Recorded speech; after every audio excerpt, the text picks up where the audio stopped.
ہم نے یہ طے کیا ہے کہ جو کمزور ہے نا، جو مظلوم ہے، نجعلہم ائمۃ، ہم انہیں امام بنائیں گے، ونجعلہم الوارثین، اور انہی کو زمین کا وارث بنائیں گے، وراثت انہی کے پاس ہے۔ اب ایک بات طے ہو گئی کہ جہاں امامت ہوگی وہی وراثت ہوگی، اور جہاں وراثت ہوگی وہی امامت ہوگی۔ تو اب سمجھ میں آیا کہ وراثت سے انکار کیوں ہوا تھا؟ نہیں، بات واضح نہیں ہوئی۔ بھائی جب بیٹی آئی اپنے باپ کی وراثت مانگنے کے لیے تو بیٹی نے 7 آیتیں پڑھی قرآن مجید سے۔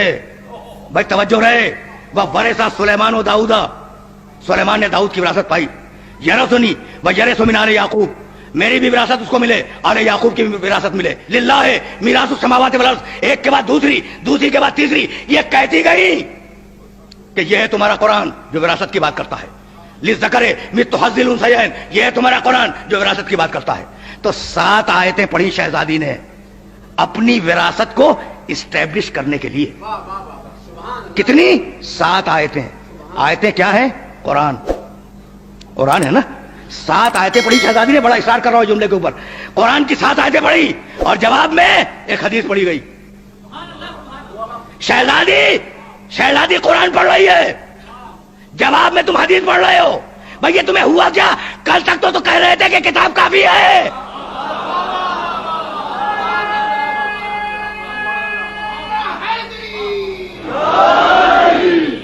بھئی یہ تمہیں کیا ہوا؟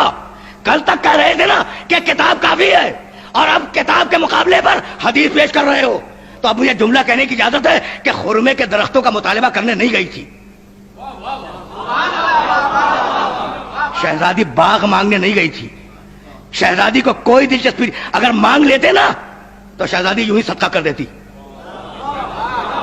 اگر مانگ لیتے تو شہزادی صدقے میں دے دیتی، اپنے بچوں کے صدقے میں دے دیتی اس پورے باغ فلک کو۔ تو باغ مانگنے نہیں گئی تھی شہزادی، تو یہ بتلانے گئی تھی کہ کل میرے باپ نے کہا تھا کہ میں ایک حدیث لکھ دوں، تو تم نے کہا تھا کہ کتاب کافی ہے، اور آج میں کتاب پیش کر رہی ہوں تو تم جواب میں حدیث پیش کر رہے ہو۔ تو تمہارا ایمان نہ کتاب پہ نہ حدیث پہ۔